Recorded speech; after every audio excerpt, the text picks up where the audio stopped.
pasa que no sé cómo lograr, pero o sea, todavía no es crónico. Ok. ¿Qué es lesión renal aguda? Concuerdo con la definición. Una disminución de la función renal Pero aguda. me imagino que es usando marcadores. Okay. El banco, los bancos llaman para vender cosas, eso cae mal. Ok. Ajá. Me imagino que es como un término que se refiere a disminución de algunos marcadores que indican lesión renal, pero dentro de un tiempo específico, que es agudo. No sé cuál es el tiempo. Tengo un trapeador. Sí, mejor buscar la música. Y Tengo un trapeador por ahí. va a buscarlo. Pues, hombre que resuelve. Sí, ¿por qué? Ah, con papel. No, Es que no encontramos. Espérate con papel. Yo tengo un desastre aquí. Ahí va, ahí va.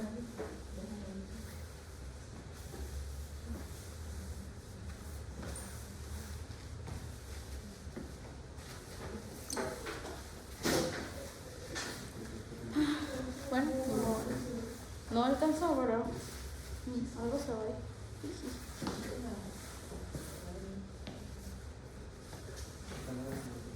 está saliendo toda mi vida. ¿Ah? Está saliendo toda mi vida ahorita. Y lo sabes. Bueno. No hay incendio otro, pero aquí al fondo es cosa. Ahora lo tiramos. No puede ser. No hay cesto de basura en el salón. No. Ok, bueno, entonces Bueno, cosa. está sucio. ¿Qué es lesión renal aguda? ¿Qué es lesión renal aguda? Ah, ¿Qué es lesión renal aguda? no. ¿Qué es lesión renal aguda? Hola. ¿Qué es lesión renal aguda? Yo considero que, como dijo mi compañero, un daño o sea, la disminución de la tasa glomerular, Está bien. pero ¿Qué es sumamente rápido. ¿Qué es enfermedad renal crónica? Que no pasar de los años, más leve. Requiere más tiempo. ¿Qué es enfermedad renal crónica? Una disminución de la tasa de filtración glomerular dentro de 3 meses. De 3 meses. Ajá. Hay también la proteinuria. ¿Qué es en específico? No me están dando la definición. Eso lo dije múltiples veces. ¿Qué es enfermedad renal crónica? Presencia de daño renal. 3 meses, ¿no? Ok, daño renal. Daño renal por más de 3 meses. Ok, y daño renal se entiende como qué? Disminución. No. Ah. Estoy ahí. Nefritis. No, ustedes no están estudiando. La otra semana tienen examen. Sí. Daño renal es cualquier alteración estructural o funcional. Estructura, un estudio de imagen. Funcional, el sedimento urinario. Es decir, proteinuria, eritrocituria, etc. ¿Ok? Pero esa es una de las dos definiciones. ¿Cuál es la otra?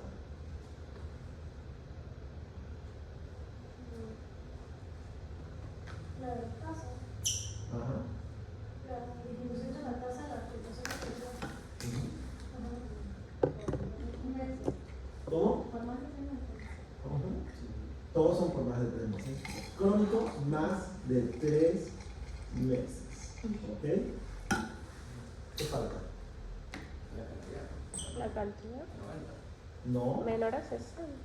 Tasa de filtración glomerular menor de 60 mililitros por minuto por más de 3 meses. ¿Ok? Y la tasa menos de 60 por más de 3 meses. Estos de acá arriba y acá abajo son los que tienen más de 60. ¿Ok? Para que alguien con más de 60 tenga enfermedad renal crónica requiere un marcador de daño renal. Un marcador de daño renal puede ser de estructura, es decir, un ultrasonido que le falte un riñón, que tenga enfermedad poliquística y esas cosas, o funcional, el urinalysis que tenga proteinuria, eritrocituria persistente por más de 3 meses. La definición es fácil, una de dos. O la tasa está menos de 60 por más de 3 meses, pero si la tasa está arriba de 60, requiere un marcador de daño. Eso está sencillo, la definición. ¿Okay? Entonces, regreso a este lado nuevamente. ¿Qué es lesión renal aguda? Miren cómo definir enfermedad renal crónica. Ustedes me están dando definiciones ambiguas. ¿Okay? ¿Qué es una definición? ¿Qué significa definición? ¿Cómo? Ajá, sí, podría ser. Okay. Hay enfermedades de etiología desconocida que no la podemos definir adecuadamente. ¿Okay? Pero la definición básicamente dice los límites, por eso define hasta dónde termina una enfermedad y dónde inicia. Porque si yo no puedo encasillar una enfermedad en algo, yo no la puedo diagnosticar, ¿sí o no? Porque yo no puedo decir, tiene enfermedad renal crónica, pero yo necesito definir dónde está metido enfermedad renal crónica. La enfermedad renal crónica está metido en un casillero que dice que primero tiene que tener más de 3 meses, de tener que una tasa baja, menos de 60, o un marcador de daño renal por más de 3 meses, y que puede ser de estructura o de función. De esa misma forma que lo estoy definiendo, como todas las enfermedades que ustedes van a tener en un examen de neumo, las definiciones hacen eso, me permiten saber dónde inicia y termina, porque si yo no puedo definir claramente una enfermedad, ¿qué pasa? Se traslapa con otra enfermedad, ¿ok? Y entonces yo no puedo decir, ay, o tiene esta o tiene otra. Entonces, ¿qué causa los errores diagnósticos? El no poder decir, no es que esto no es esto, porque no tiene esto que define esta enfermedad, ¿ok? Y entonces yo digo que tiene otra cosa, porque no me sé la definición. Pero cuando yo les enfoco en definiciones, porque las definiciones son importantes para que ustedes puedan decir, cuando hagan los exámenes, por qué una cosa es una y otra. A veces los cuadros les sirven, ¿por qué? Porque mucha gente hace cuadros de diferencia. Lo único malo de los cuadros de diferencia es que ustedes se los memorizan y no los entienden, ¿ok? Se los memorizan, no. Esto tiene esto tiene esto, y después se aprendieron todo ese montón de cosas y un mes después se le olvidó todo ese montón de cosas que se aprendieron. Entonces, las definiciones hay que entenderlas más que memorizarlas, ¿ok? Entonces, lesión renal aguda. Hablando de eso, entonces, la definición no es ambigua. ¿Qué es lesión renal aguda? Ya los ayudé, les puse 3 cosas. Los voy a ayudar, no se preocupen. Primero, todo es menos de 2 semanas, ¿ok? Y la primera definición es un aumento absoluto de la creatinina en 0.3 mayor o igual a 0.3 miligramos por decilitro que haya ocurrido en un periodo de 48 horas o menos, menor o igual a 48 horas. ¿Okay? ¿Vieron que es muy preciso? Un aumento de la creatinina en 0.3 miligramos en menor o igual a 48 horas. Eso es lo que es la primera definición. ¿Okay? Un aumento de la creatinina en 0.3 miligramos por decilitro desde su basal. ¿Qué es la basal? La basal es la creatinina más baja que ustedes conozcan de ese paciente y que no esté en cronicidad. Es decir, que no sea de una creatinina de 5 meses, porque eso es viejísimo. ¿Okay? El paciente entra al hospital y el paciente tiene una creatinina de 0.7 y el día siguiente amanece con una creatinina de 1.2. ¿Tiene lesión renal aguda, sí o no? Sí. Sí, ¿por qué? Porque aumentó más de 0.3 en las primeras 48 horas. De hecho, fue en 24 horas. ¿Okay? Porque pasó de 0.7 a 1.2. ¿Cuál es el basal de creatinina de ese paciente? 0.7. Y la creatinina subió en 0.3 miligramos o más en las primeras 48 horas. Eso es lesión renal aguda. Otra definición de lesión renal aguda es la que le voy a poner. Un aumento de la creatinina,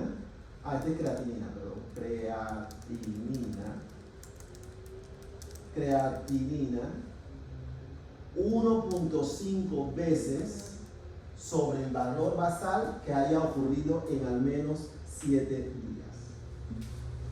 ¿Ok? ¿Qué quiere decir eso? Si la creatinina es 1 hoy y la siguiente semana está en 2, ¿tiene lesión renal aguda? Sí. Sí. ¿Por qué? Porque es 1.5 veces. 1.5 veces 1 es 1.5 o más, que haya ocurrido en al menos 7 días, hasta un máximo de 3 meses. ¿Ok? ¿Por qué? Porque ¿qué pasa? Si el paciente llega al cuarto de urgencias, un ejemplo, llega al cuarto de urgencias, lo llaman a ustedes, doctoras Verónica y María. María, vengan a ver este paciente. Necesito que me digan, miren que llegó así, le están presentando el caso, paciente masculino, no sé cuántos años de edad, vino con náuseas, vómitos, incoercibles y diarrea de 5 días de evolución, y resulta que ahora que llega tiene una creatinina de 2.3. Y ustedes dicen, bueno, tiene 2.3. Mi pregunta es, ¿eso es agudo o es crónico? ¿Ah? Tiene 2.3. Con esa creatinina 2.3, tiene 40 años, tiene 38. Voy a poner el paciente que vi hoy. Tiene 38 años. Entonces le voy a calcular la tasa. 2.3. Voy a calcular. Yo sé que no hemos visto lesión renal aguda. Gender, masculino, edad 38, creatinina 2.3. Porque el día hoy no tenía esa creatinina. La tasa era 36.4 mililitros por minuto. ¿Ok? Es agudo o crónico.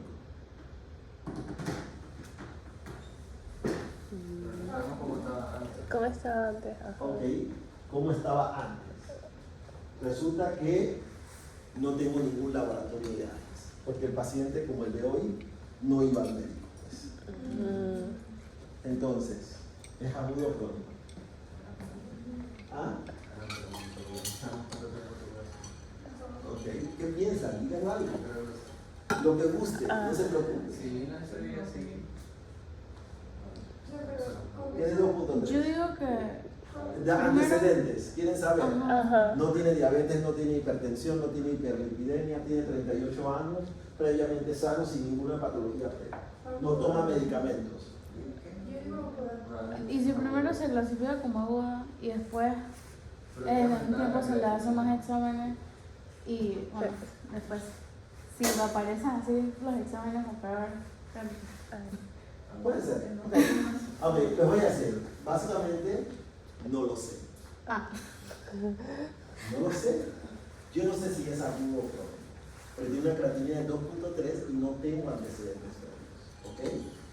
Si yo tuviera una creatinina hace 7 meses en 2.3 también, yo sé que es crónico, porque ya han pasado más de 3 meses y esa creatinina me da una tasa de... pero no lo tengo. Así que cuando yo digo no lo sé, entonces no sé, pero su historia me hace pensar que pudiera ser agudo, porque no tiene enfermedades previas. Vino con náuseas, vómitos y diarrea, pudo estar deshidratado. Si se deshidrata, ¿qué va a pasar? Menos perfusión renal, y entonces ¿qué va a pasar? La creatinina va a subir. ¿Sí o no? Entonces, me hace pensar su historia que posiblemente sea agudo, pero yo no lo puedo comprobar. ¿Por qué? Porque la creatinina está en 2.3. Entonces, yo digo, bueno, yo creo que es agudo, pero, y voy a manejarlo como agudo, porque siempre hay que darle el beneficio de la duda al paciente de que es agudo y que se vaya a recuperar. Y yo, como vino deshidratado, ¿qué voy a hacer? Tratar de hidratarlo para ver si mejora la función renal. Entonces, pero este no es el ejemplo, porque ese puede ser retrospectivo, también puede ser un diagnóstico. Es decir, si yo lo hidrato y todo y la creatinina le baja a 0.7, ¿era agudo o no era agudo? Era agudo, porque resulta que para que yo lo defina como lesión renal aguda debe haber subido 0.3 en al menos 48 horas. Pero si lo hace para atrás, igual es lo mismo, porque indica que para que haya llegado a 0.3 debe haber subido desde abajo hacia arriba. ¿Ok? Lo puede hacer en retrospectiva. Pero ese mismo paciente, ahora resulta que ustedes me preguntan si tiene laboratorio previo y en el sistema le encuentro que el mes pasado en la policlínica tenía un laboratorio de 1. ¿Es agudo o es crónico? A 3 meses. Es agudo. Subió más de 1.5. Subió. ¿Ok? La segunda definición nos habla principalmente de esos pacientes que les llegan a ustedes al cuarto de urgencias y que ustedes no saben si esa creatinina de 2.3 es aguda o no. Lo primero que ustedes van a hacer es ir al sistema y ver cómo estaban los laboratorios previos, si es que tienen laboratorios en el sistema. Si tienen laboratorios en el sistema y esos laboratorios son de al menos 7 días, máximo 3 meses, entonces este paciente es agudo. ¿Por qué? Porque ha subido más de 1.5 veces al menos en 7 días. ¿Ok? Entonces eso es lo que dice la segunda definición. La tercera definición, ¿cuál es? Estoy esperando que se consiga. La tercera definición, ¿cuál es? La tasa. No, tiene que ver con otro biomarcador. Estos dos primeros tienen que ver con un biomarcador, que es creatinina. ¿Ok? 0.3, 1.7. El otro biomarcador es la orina. ¿Ok? Es la orina. Y ese biomarcador es importante porque me ayuda a determinar pacientes dependiendo de la condición en que está. Y imagínense, si yo voy a medir la orina, ¿dónde tiene que estar el paciente? Del tercer criterio diagnóstico. En el hospital. Que generalmente, ¿dónde está? Si yo estoy midiendo la orina. En semi-intensivos o intensivos, ¿sí o no? Porque son los que le tenemos con sonda midiendo orina continuamente. ¿Ok? Entonces, la tercera definición dice una diuresis, una disminución de la diuresis menor a 0.5 mililitros por kilo por hora por 6 horas. Una diuresis, vamos a poner diuresis, menor de 0.5 mililitros por kilo por hora por 6 horas. Un ejemplo, ustedes cuando sean, igual como estudiantes, ustedes pueden estar ahí en UCI y la enfermera le dice son las 1, las 2, las 3, las 4, las 5, las 6, las 7, las 8, las 9, las 10, las 11 de la mañana. Y ustedes están en UCI. El funcionario le dijo, pendiente a ese paciente y me dicen de todo. El paciente está orinando 100, después 50, 40, 20, 10, 5, 10, 5, 0. ¿Ok? Eso es lo que está orinando el paciente por hora, porque en UCI lo registran por hora. Entonces, ¿cuánto ha orinado al paciente? Es el mismo paciente de 38 años y tiene 70 kilos. ¿Cuál es la diuresis del paciente? Para decidir que tiene lesión renal aguda, tiene una diuresis menor de 0.5 mililitros por kilo por hora por al menos 6 horas. ¿Cuánto es la diuresis del paciente? 70 kilos. 300. No, 35. ¿Cuánto es la diuresis en mililitros por kilo por hora? Ah. En las últimas 6 horas. ¿Cuánto? 5 mililitros. A ver, ¿cuáles son las últimas 6 horas? 1, 2, 3, 4, 5, 6. Estas son las últimas 6 horas. ¿Cuánto ha orinado por mililitros por kilo por hora en esas últimas 6 horas?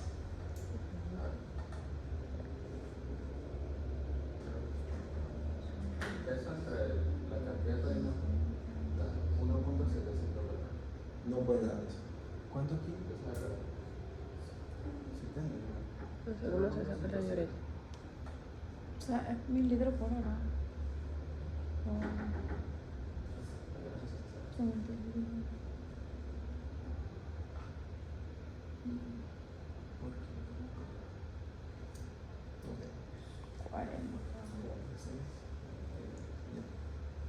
Ya lo saqué. Ok, vamos a sacar. Sí, ¿cómo se saca? Vamos a sacar.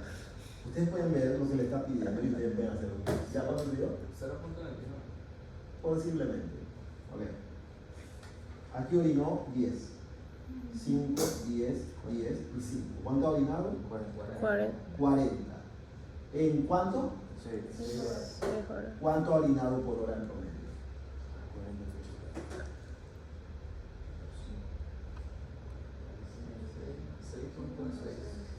6.6. 6.66666, Ujú. 6.67 mililitros hora, ¿ok? Eso es lo que ahora. Sí. Pero yo lo quiero por kilo de peso. ¿Cuánto ha orinado por kilo de peso?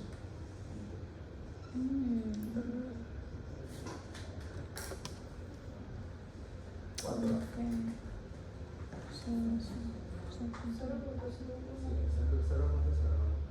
0.09 mililitros kilogramo Por hora. hora. ¿Ok? Eso es muy inferior a 0.5 mililitros por kilogramo. Oh, sí. ¿Tiene o no tiene una lesión renal aguda? Sí. Tiene una lesión renal aguda, porque tiene una diuresis inferior a 0.5 mililitros por kilo por hora por al menos 6 horas. Si el paciente está orinando menos, en ese día, ustedes tenían laboratorios, miren, hasta aquí, en la madrugada en la UCI, toman los laboratorios por aquí. Porque para que esté tempranito en la mañana, para que el funcionario que llegue, 7 de la mañana ya pueda ir tomando decisiones. Lo que quiere decir que hasta aquí, él está orinando aceptablemente. Le tomaron los laboratorios y no refleja esto. En UCI, los laboratorios de control lo van a tomar ¿cuándo? La mañana siguiente. Lo que quiere decir que si yo espero hasta la mañana siguiente para determinar que el paciente tiene una lesión renal aguda, estoy tarde, porque a lo mejor tengo que instaurar medidas terapéuticas desde ya. Un ejemplo, yo tengo que saber, a lo mejor el paciente está hipotenso, y si está hipotenso, no le está llegando flujo sanguíneo renal, y cuando veo, el Levofet se acabó. Esas cosas pasan, ¿no? La norepinefrina. Y estaba chocado. Le dice el amigo, oiga, se acabó la norepinefrina. Entonces, obviamente, si no está perfundido el riñón, va a haber una necrosis tubular y después no va a revertir la alteración. O a lo mejor se infartó y tiene un fallo de bomba y por eso no está perfundiendo suficientemente el riñón. Es decir, tiene una causa por la cual tiene una lesión renal aguda. Pero yo no puedo esperar la mañana siguiente para ver una creatinina, porque esto ya me está alertando de que si no se está produciendo orina, no le está llegando suficiente o algún problema tiene el riñón por el cual no está produciendo orina. Y no tengo que esperar esto, porque estos son biomarcadores relativamente tardíos. ¿Y la creatinina se va a elevar sí o no? Si orina menos, ¿sí o no? ¿Por qué? Ya no estoy votando esa persona, se queda no lo voto. Exacto. Y entonces yo no tengo que esperar el día siguiente. Muchos de los, uno de los internos una vez me dijo, dije, el paciente está orinando poco, pero bueno, hay que ver si la creatinina se eleva. Se va a elevar. ¿Dónde se tiene que botar? En la orina. En la orina. Y si no estoy orinando, no va a estar elevado. Entonces, va a estar elevado. Entonces, al fin y al cabo, esa es la definición. Y la definición, sí es cierto que puede ir hasta 3 meses. Generalmente, todo yo lo puedo identificar en las primeras 2 semanas. ¿Ok? Ok. Simplemente. Todo yo lo puedo identificar en la... Después hablaremos de lesión renal aguda un poco más a detalle. En ese creo que vamos a utilizar en la zona de simulación, porque vamos a hacer casos clínicos con pacientes, con médicos y pacientes. Es decir, algunos de ustedes serán médicos, otros de ustedes serán pacientes. ¿Ok? Entonces, ya. Si se fijan, esto es agudo, por allá está crónico. Y hay un hueco en el medio. Por eso lo dibujé acá. ¿Ok? Hay esto ahí y eso allá. Entonces, voy a hablar un poco de lesión renal aguda, nada más 3 cositas para poder tenerlo claro. Lesión renal aguda, ¿cómo ustedes lo clasificarían? ¿Cómo la clasifican? Esa es definición. ¿Cómo la clasifican? No. Bueno, esa es severidad. Que es aquí 1, 2 y 3. Eso lo hablaremos después. ¿Cómo lo clasifican? La única clasificación que hay. Bueno, hay varias clasificaciones, pero la clasificación funcional de la lesión renal aguda. ¿Cuál es? Prerrenal, intrínseca y posrenal. ¿Estamos de acuerdo? ¿Ok? Prerrenal es antes del riñón, intrínseca es dentro del riñón y posrenal después del riñón. Posrenal, ¿qué quiere decir? Que, imagínense, tiene unas piedras enclavadas en los ureteros, no puede botar la orina, se congestiona y no puede botar la orina. ¿Qué va a pasar? La creatinina va a subir. ¿Ok? Tiene la próstata agrandada, comprimiendo la uretra, tiene un globo vesical, los ureteros no pueden botar a la vejiga porque tiene un globo vesical, tiene una lesión renal aguda. Tiene un tumor intraabdominal que está comprimiendo los ureteros no puede botar la orina, tiene una lesión renal aguda. O sea, tiene una sonda puesta, mal puesta, no puede orinar porque la sonda está acodada o algo así, tiene una lesión renal aguda, pero postrenal. Entonces esas son causas postrenales, ¿ok? Causas prerrenales son cosas que comprometen el flujo del riñón. Se chocó, sin importar la causa, ¿ok? Shock hipovolémico, que quiere decir que puede ser porque tuvo un sangrado masivo, o porque se deshidrató, tuvo náuseas, vómitos y diarrea, porque se puso a correr una maratón, no tenía agua y se la pasó sudando, cualquier causa de shock hipovolémico. Shock cardiogénico, la bomba no funciona y entonces ¿qué pasa? No puedo perfundir el riñón. Shock distributivo, es decir, que el shock distributivo puede ser o anafiláctico, o ¿qué más? Séptico, ok, y el neurogénico. Un shock obstructivo, es decir, que tiene un taponamiento cardíaco, un tromboembolismo pulmonar, un neumotórax de tensión o una pericarditis bonita. Cualquier cosa que no permita que el flujo sanguíneo llegue al riñón es prerrenal. Otra cosa también puede ser un síndrome hepatorrenal, eso lo hablaremos después, un síndrome compartimental del abdomen. Todas esas cosas también causan. O medicamentos que producen vasoconstricción intrarrenal sostenida, como el contraste cuando le hago estudios de imagen, o hipercalcemia, un montón de cosas. Después hablaremos de todas las causas prerrenales que impiden que le llegue sangre al riñón. Si no le llega sangre al riñón, ¿qué va a pasar? El riñón no puede funcionar bien. Y las intrínsecas son, las principales son lesión tubular. Lesión tubular es decir, si yo estoy chocado por mucho tiempo y no le llega sangre al riñón, el riñón, la nefrona le llega más sangre, pero después de pasar de la nefrona que se filtra, lo que se filtre, tiene que ir a los capilares peritubulares. Y por lo tanto, el flujo de los capilares peritubulares es muy poco, está cerca de la isquemia. Y si yo me choco, ahora sí los capilares peritubulares van a estar en isquemia. Y si está en isquemia, ¿qué van a suceder? Los túbulos, porque esos son los que se nutren. Entonces, por eso escuchamos siempre que la necrosis tubular aguda es la causa más frecuente de lesión intrínseca renal.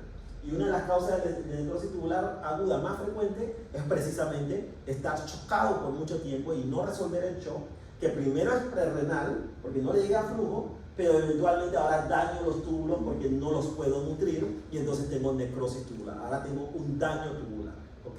Que toma mucho más tiempo en recuperarse. Otra causa es, le dan un antibiótico tóxico, amikacina, vancomicina, y eso, ¿qué hacen? Llegan y cuando se filtran, dañan todas las estructuras del túbulo, son nefrotóxicos. O por ejemplo, se ponen a hacer ejercicio y tienen rhabdomiolisis. La mioglobina, el pigmento, con hierro, llega y daña los túbulos. Entonces, yo tengo causas intrarrenales de daño que puede ocurrir. Entonces, yo tengo que determinar si es prerrenal, intrínseco o postrenal. Así yo lo clasifico, ¿ok? ¿Estamos de acuerdo? Entonces, dentro del intrínseco también hay otra enfermedad, la glomerulonefritis. ¿Estamos de acuerdo o no? Estuvimos hablando del síndrome nefrítico, ¿sí o no? Y el síndrome nefrítico, ¿qué dijimos que era la causa? Que hay inflamación dentro de los vasos glomerulares que impedían que se pueda filtrar adecuadamente. Entonces, dentro del riñón, una glomerulonefritis aguda también es una lesión renal aguda. Entonces, la lesión renal aguda yo la clasifico en prerrenal, intrínseca y postrenal. Y dentro de las intrínsecas pueden estar afectados cualquiera de los 4 compartimentos renales. Uno, el glomérulo, por ejemplo, una glomerulonefritis aguda. El túbulo, por ejemplo, una necrosis tubular aguda. El intersticio,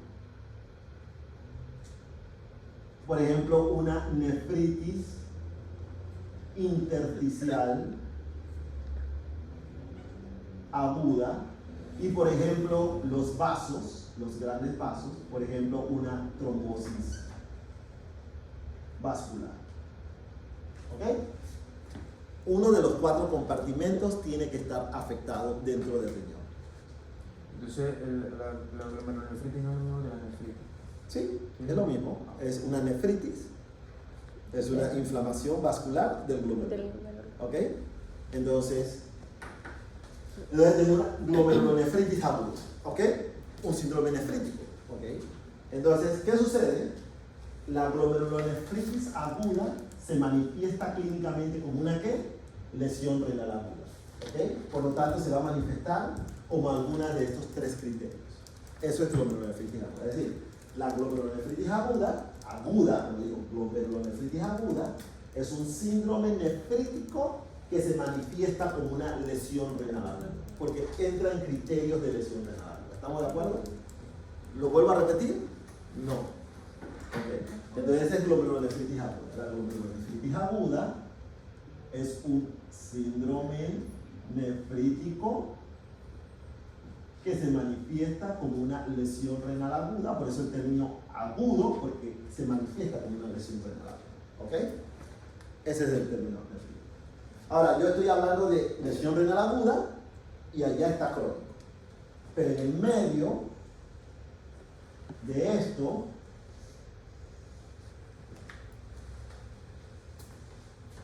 yo tengo un espacio. Y ese espacio son enfermedades subagudas del riñón.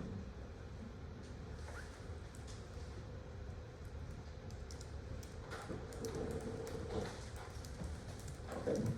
Y dentro de esas enfermedades subagudas del riñón, tengo las no nefríticas y las nefríticas. ¿Okay? Las no nefríticas, la hablaremos después, esas se llaman enfermedad renal aguda. Totalmente diferente a lesión renal aguda. ¿Okay? Enfermedad renal aguda. Hablaremos de eso después. Y las nefríticas, es decir, síndrome nefrítico, se llama glomerulonefritis rápidamente progresiva. ¿Ok? Entonces, si se fijan, nefritis, glomerulonefritis. ¿Ok? Pero esta es una aguda y por lo tanto clínicamente se va a manifestar como una lesión renal aguda. ¿Qué es la glomerulonefritis aguda? Es una lesión renal aguda intrínseca de riñón. Eso es la glomerulonefritis aguda. ¿Ok?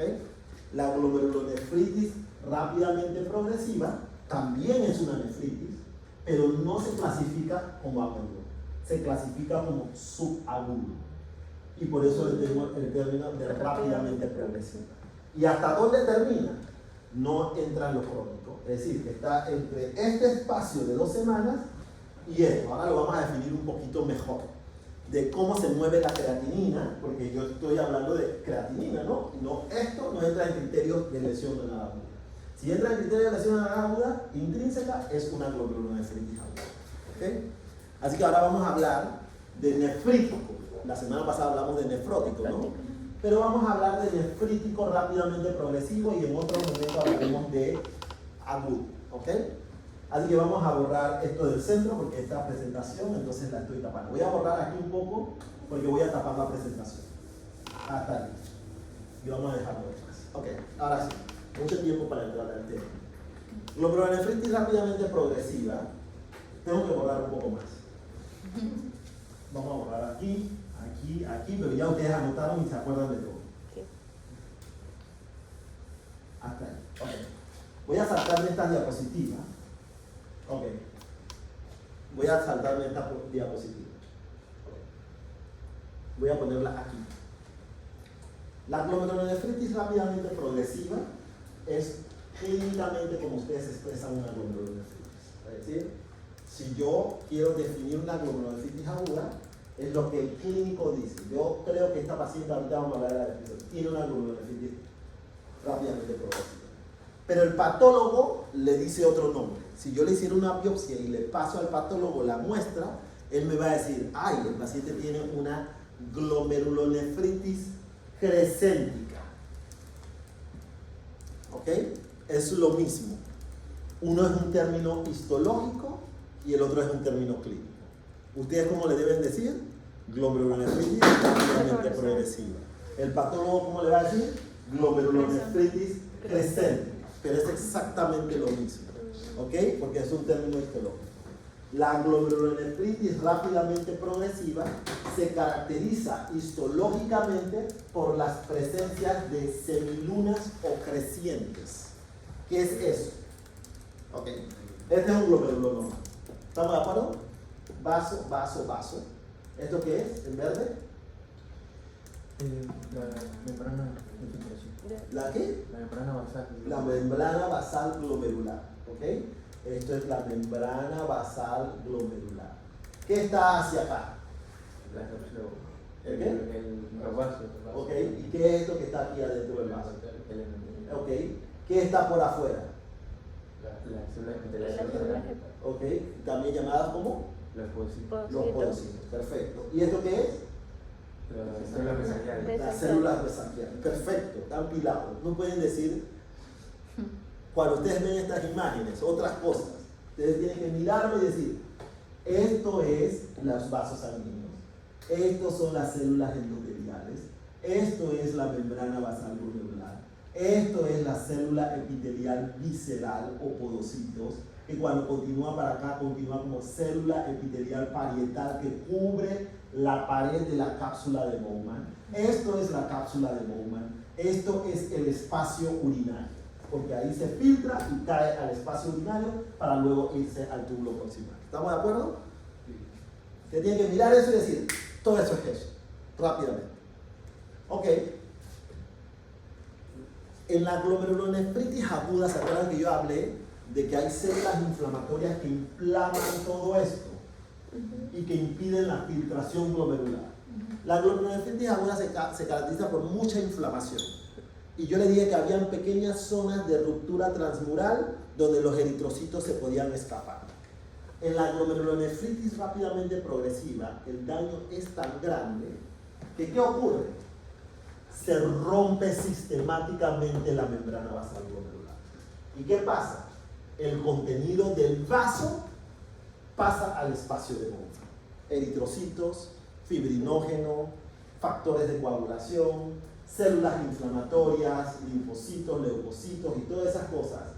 Y cuando llegan ahí, entonces inducen la proliferación de las células epiteliales parietales que empiezan a aumentar, formando una semiluna o un creciente, ¿ok? Y que eventualmente comprime el mismo penacho glomerular, impide la filtración hacia el túbulo proximal y entonces esto es una enfermedad seria, porque estoy rompiendo las estructuras de la membrana basal, haciendo que el contenido del vaso pase al espacio de Bowman. Mientras que en la glomerulonefritis aguda hay mucha inflamación, pero pocas zonas de ruptura. En la rápidamente progresiva hay mucha inflamación, pero mucha ruptura transmural. Hay nefronas que empiezan a romperse la membrana basal y forman, crecen. Mientras más membranas, glomérulos, nefronas empiezan a romper, más crecientes se van formando en más nefronas. ¿Ok? Entonces lo voy a echar para atrás. Entonces, ¿qué dice aquí? La glomerulonefritis rápidamente progresiva, por su término en inglés, Rapidly Progressive Glomerulonephritis, se caracteriza morfológicamente por la presencia de crescents. ¿Ok?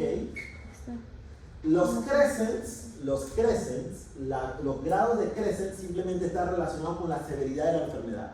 ¿Por qué? Porque estoy rompiendo la membrana basal. Y por lo tanto, si rompo la membrana basal, se forman crescents. Entonces, simplemente la presencia de crescents me dice que el daño en el glomérulo es tan grande que se ha roto la membrana basal glomerular. ¿Qué son los crescents? Es una respuesta no específica a un daño severo hacia la pared del capilar glomerular. Se rompe el capilar glomerular. Los crecientes se forman en el capilar glomerular por el movimiento de plasma, el contenido del vaso, y sus productos, incluyendo fibrinógeno, en el espacio de Bowman con la subsecuente formación del creciente. ¿Okay? Todo el contenido pasa al espacio de Bowman y produce que se prolifere la célula epitelial. Se forma fibrinógeno, macrófago y linfocitos T y se liberan citoquinas proinflamatorias como interleuquina 1 y factor de necrosis tumoral alfa, que son los que hacen que prolifere la célula epitelial parietal. Ese es un crecimiento. Entonces, histológicamente, clínicamente, como usted le dice, glomerulonefritis rápidamente progresiva. Pero el patólogo, cuando mira la biopsia, lo primero que va a ver, hay crescens. Y va a decir, tengo un problema, porque él llama, que esa es una urgencia. Tiene crescens, tiene una glomerulonefritis crescente. ¿Okay? Pero bueno, ya yo lo sospeché clínicamente, pero ahorita vamos a decir por qué lo sospechamos clínicamente. Ahora lo vamos a definir, y vamos a ir ahora a la definición un poco más clara. Ok, entonces, ya hablamos de qué es agudo, ¿sí o no?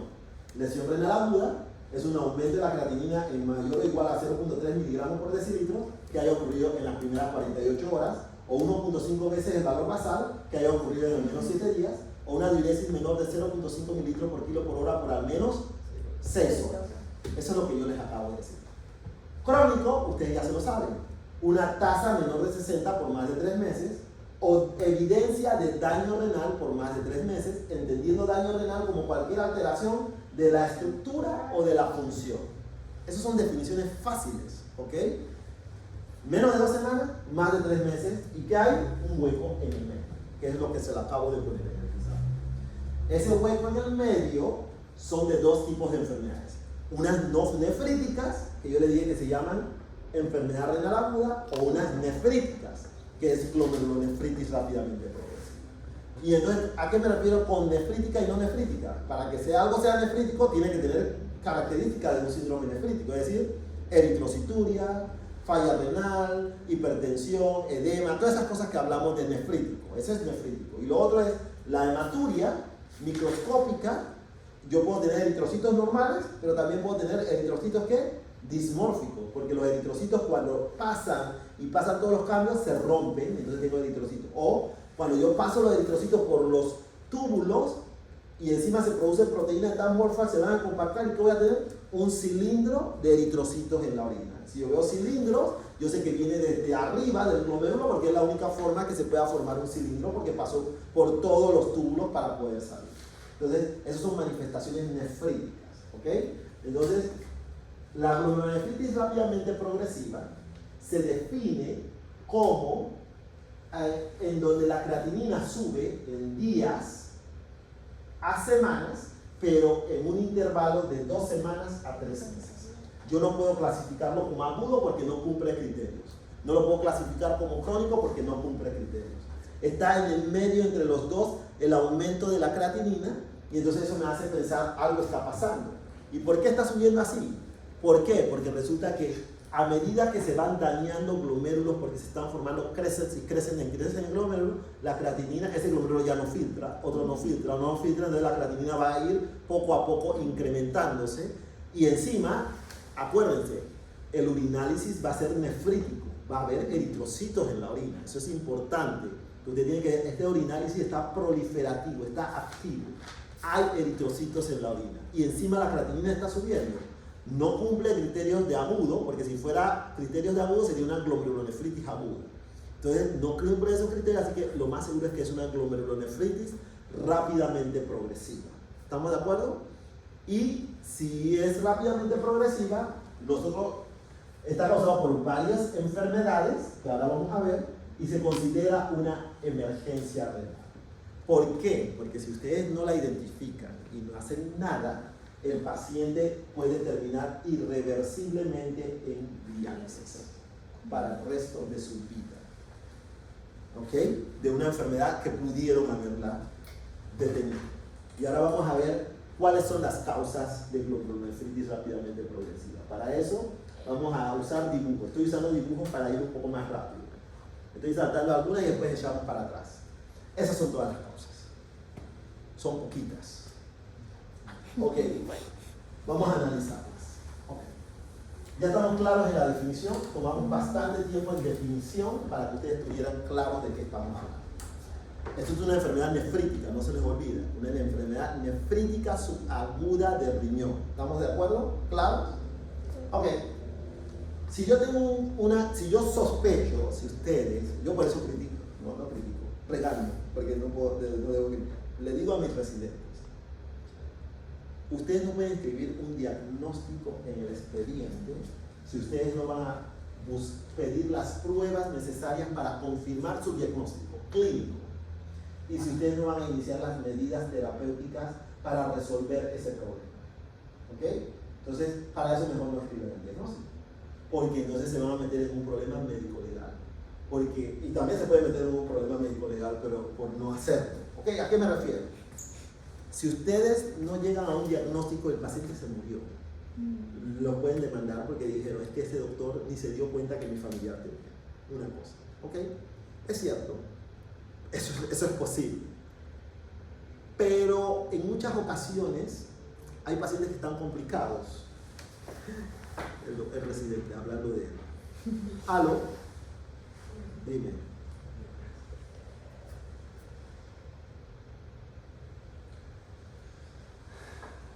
¿Qué pasó? ¿Cómo que Grajales? ¿Qué pasó? ¿Pero cómo es posible? ¿Qué pasó?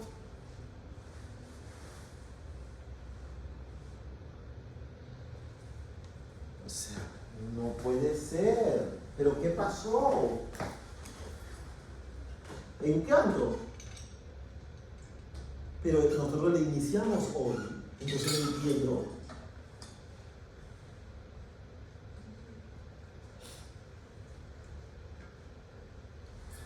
Mario Grajales. Ok, ya.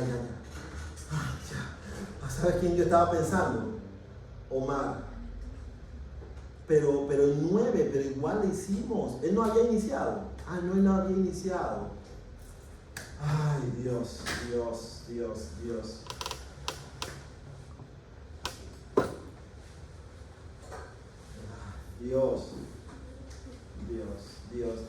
Sí. Él hubiese estado conectado, eso no hubiese pasado. No lo puedo creer. Y entonces lo otro es, si nosotros no bajamos a urgencia, no nos dicen de su existencia. Eso nos lo pudieron decir temprano y yo lo hubiese entrado más temprano.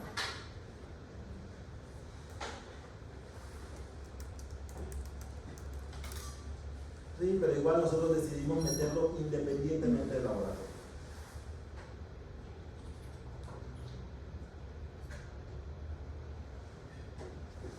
Bueno, está bien. Está bien.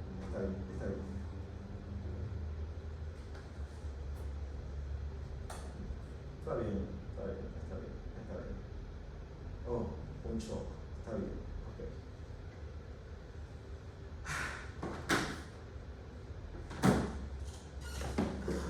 Ay, Dios, las cosas que pasan. ¿Ustedes pueden creerlo? No. Nuestros hospitales son ineficientes. Son ineficientes. ¿Por qué? Porque un paciente que se hace diálisis llega con gastroenteritis, náuseas, vómitos y diarrea, pero diarrea abundante, que se deshidrató. Así que le ponen, ¿cómo se llama? Y yo bajo a urgencias para ver otros pacientes. Pero yo lo veo ahí, ¿y este paciente qué? Lo que pasa es que vino por una náusea, vómitos y diarrea. Los laboratorios se la acabamos de tomar. No sé de qué hora llegó, pero tenía un buen laboratorio. Entonces yo le dije, bueno, no importa. ¿Y cuándo le tocaba diálisis? Ayer. No importa. Ponle esto y me lo subes a diálisis ya. Porque no se hizo diálisis ayer. Entonces, si no se hizo diálisis ayer, hay cosas que no van a estar bien. A mí no me importa cómo está el laboratorio, pero yo necesito corregirlo metabólicamente independientemente de cómo está. Nosotros nos enredamos porque estábamos poniendo unos catéteres de diálisis a 4 pacientes nuevos. En eso estamos, pero ¿por qué no sube? Ay, que el camillero se fue a comer. Nosotros, en el personal de salud, si no terminamos, no comemos. ¿Estamos de acuerdo? ¿Por qué? Porque si yo tengo un problema, yo no voy a comer. Pero los que tienen cualquier problema son los camilleros y mensajeros. Ellos no pueden ni fallar un minuto de su hora de comer. No entiendo. Entonces, ¿qué pasa? El paciente no sube. Le dije al residente, mira, yo tengo que irme. Tú ve a ver cómo haces para que suba el paciente. Entonces sube al paciente y hace un paro.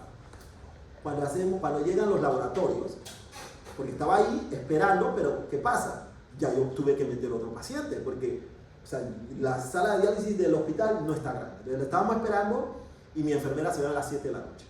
¿Okay? Yo no puedo no usar un espacio. porque entonces termina a las 10 de la noche y ese es un problema. Entonces yo le digo, bueno, mete al otro en lo que este sube y ya. Entonces, ¿qué pasa? Ni siquiera, apenas lo subieron y lo dejaron ahí, hizo paro y tuvieron que reanimarlo, pero se murió. Tenía potasio en 10. ¿Cómo no se va a morir? Entonces, si el paciente hubiese subido a las 11 de la mañana que nosotros lo vimos y peleando con el camillero para que lo suba, la historia sería diferente. Entonces hizo paro, lo reanimaron como por 1 hora y no salió y se murió. O sea, ¿ustedes creen que eso es correcto?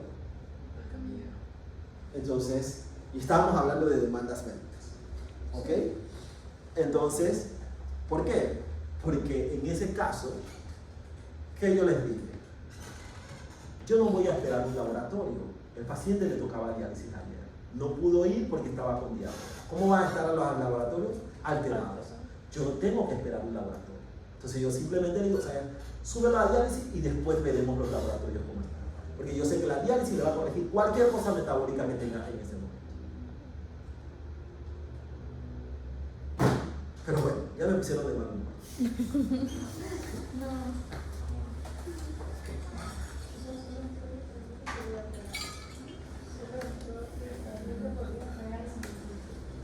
Entonces, sí, porque eso es lo que aparente, ¿no? O sea, el paciente nada más tenía una gastroenteritis, algo que es totalmente tratable, lo estaban hidratando porque estaba deshidratado, pero la parte de hidratación es fácil, le pongo Benetrix y problema con él.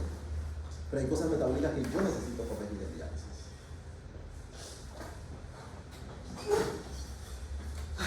Dios mío. Bueno, ¿en qué estábamos?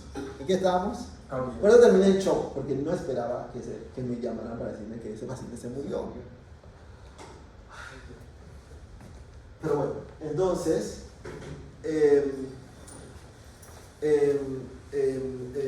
ya perdí, ¿qué estamos hablando? Las causas.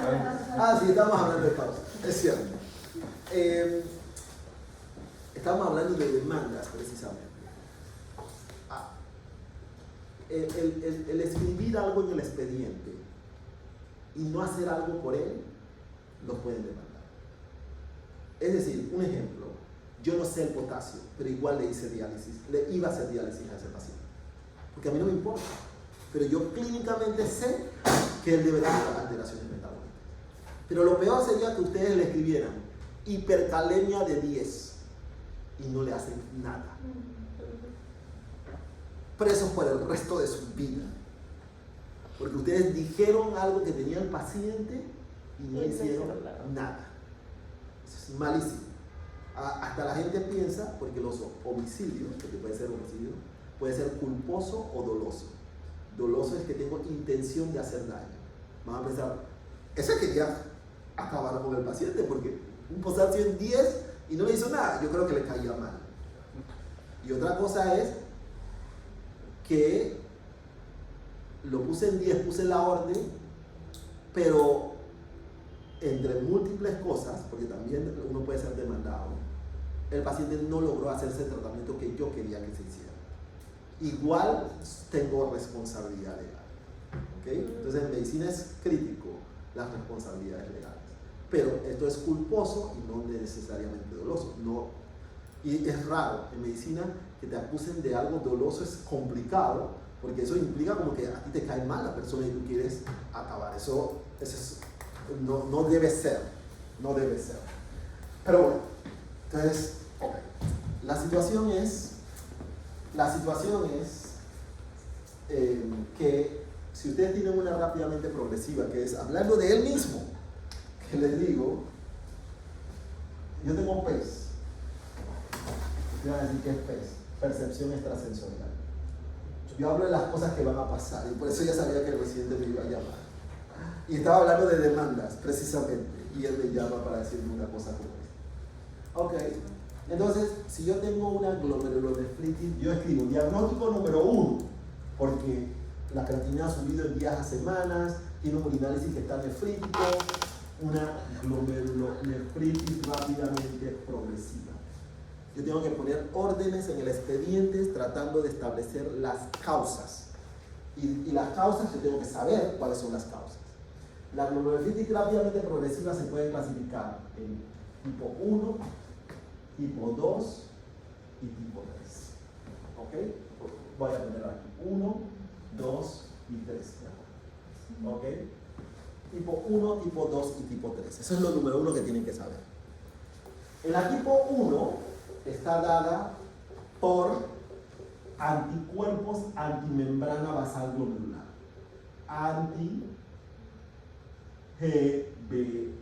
Glomerular Basement Membrane. Anticuerpos. ¿En qué consiste? Ok, en esto. Acuérdense. Si yo le hago una biopsia al paciente, ¿estamos de acuerdo? El patólogo lo va a ver. ¿Y qué es lo que él va a ver? Crece. Una semiluna. Semiluna. Así que él va a decir que es una glomerulonefritis crescéntica. ¿Ok? Pero es lo mismo que yo estoy hablando de glomerulonefritis rápidamente progresiva. Así que él sabe que es crescéntica porque ya vio los crescentes. Y él va a pensar, debe ser uno de las 3 o 4 causas de glomerulonefritis crescéntica. 1, 2 o 3. Lo mismo que yo clínicamente estoy haciendo. 1, 2 o 3. Pero él tiene métodos histológicos para determinar las causas y yo tengo métodos clínicos para determinar las causas. ¿Ok? Y los dos vamos a coincidir en lo mismo al final. ¿Estamos de acuerdo? Entonces, vamos a ir en la parte clínica y después hablaremos de la parte histológica. En la parte clínica yo tengo que la membrana basal es reconocida, algunas porciones, por ejemplo la colágena alfa 1,4 de la membrana basal, es reconocida como que no es mía. No es mía. Y si no es mía, ¿qué voy a hacer? Voy a formar anticuerpos dirigidos contra la membrana basal glomerular. Y resulta que si desarrollo anticuerpos contra la membrana basal glomerular, ¿qué va a pasar? La voy a destruir, la voy a romper. Es decir, yo tengo anticuerpos circulantes antimembrana basal glomerular en sangre. Entonces, ¿qué yo tengo que pedir? Yo necesito pedir al laboratorio. Necesito anti-GBM. Eso es lo número 1 que voy a escribir. Porque una de las causas de glomerulonefritis rápidamente progresiva es anticuerpos dirigidos contra la membrana basal que me están rompiendo la membrana basal y se está formando un crescente. Ahora, estos anticuerpos antimembrana basal, tomando en cuenta que la membrana basal glomerular tiene estructuras parecidas, muy parecidas a la membrana basal pulmonar, quiere decir que si yo tengo el anticuerpo que está atacando simultáneamente las dos membranas basales, yo voy a tener una afectación renal y una alteración pulmonar con hemorragia pulmonar simultáneamente. Y esa enfermedad se llama síndrome de Goodpasture. ¿Ok? ¿Qué es el síndrome de Goodpasture entonces? Es un síndrome caracterizado por anticuerpos dirigidos contra la membrana basal renal o glomerular y la membrana basal pulmonar. ¿Ok? Ese es un síndrome que otros lo llaman un síndrome pulmón-riñón. ¿Ok?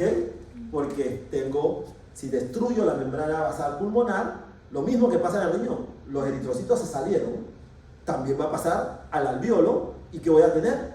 Toser sangre, voy a tener hemorragia pulmonar. Entonces, si esos están combinados, si solamente están dirigidos contra la membrana basal glomerular, entonces tengo una glomerulonefritis antimembrana basal glomerular. ¿Ok? ¿Quedó claro? Entonces, lo primero que yo tengo que pedir cuando yo escribo ese diagnóstico es anti-GBM circular. ¿Ok? Eso lo hace el laboratorio de inmunología especial del complejo o el laboratorio de Santo Tomás, si están en el Santo Tomás. Te tienen que escribir eso en la orden. ¿Estamos de acuerdo? Imperdonable que escriban ese diagnóstico número 1 y no hayan puesto anti-GBM. ¿Ok? Número 3, vamos a saltar el 2, porque el 3 es largo. El tercero es que ustedes tienen que pedir anticuerpos ANCA. Anticuerpos anticitoplasma de los neutrófilos. Vamos a ponerlo acá. Este es un neutrófilo. Este es el núcleo que es lobulado. Este es el núcleo del neutrófilo. Y el núcleo y el citoplasma de los neutrófilos tienen gránulos proteolíticos, porque así es como el neutrófilo destruye, ¿sí o no? Con sus gránulos proteolíticos, que tiene gránulos en el citoplasma. Hay unos gránulos que están alrededor del núcleo en unas vesículas alrededor del núcleo. Y hay unos gránulos que están más metidos en el citoplasma. Pero todos son citoplasmáticos, solamente que estos están perinucleares y estos están citoplásmicos. ¿Ok? Por alguna razón, bueno, sí, es que antes decíamos cosas raras, pero bueno. Entonces, los ANCAs, anticuerpos en contra del citoplasma de los neutrófilos, pueden ser de dos tipos. Es decir, que yo tengo un anticuerpo circulante que quiere atacar lo que está dentro de esos gránulos. ¿Por qué razón? Porque resulta que encuentra que eso que está allá adentro es extraño patológico. ¿Y por qué lo hace? No estamos claros por qué yo desarrollo anticuerpos en contra al final de los neutrófilos. Y creemos que eso ocurre cuando hay infecciones y en algunas personas con algún grado de susceptibilidad genética, en donde los neutrófilos tienen que lisar los tejidos degranulándose. En ese momento yo me doy cuenta que hay un gránulo y se forma un anticuerpo que ahora quiere atacar el gránulo, pero entonces resulta que va a atacar todos los neutrófilos porque todos los neutrófilos tienen los mismos gránulos adentro. Y esos gránulos son de dos tipos. Una que es perinuclear, que le decimos ANCA-P, y una que es citoplásico, que le decimos ANCA-C. ¿Pero qué contienen esos gránulos? Los gránulos perinucleares contienen mieloperoxidasa y los gránulos citoplásmicos contienen proteinasa 3. Esos son enzimas proteolíticas. Una lo describimos como PR3 o MPO, que es lo mismo. Mieloperoxidasa, lo voy a escribir el término para acá. Mieloperoxidasa, mieloperoxidasa, se suena como una enzima proteolítica, y proteinasa 3. ¿Ok? Entonces tengo anticuerpos. Entonces, ¿qué quiere decir? Que ANCA-P es un anticuerpo anti-mieloperoxidasa, y el ANCA-C es un anticuerpo anticitoplasma de los neutrófilos, antiproteinasa 3. ¿Ok? Es un anticuerpo dirigido contra proteinasa 3. Pero en general son anticuerpos en contra del citoplasma de los neutrófilos. ¿Qué están atacando dentro del citoplasma? Los gránulos proteolíticos. ¿Cuáles?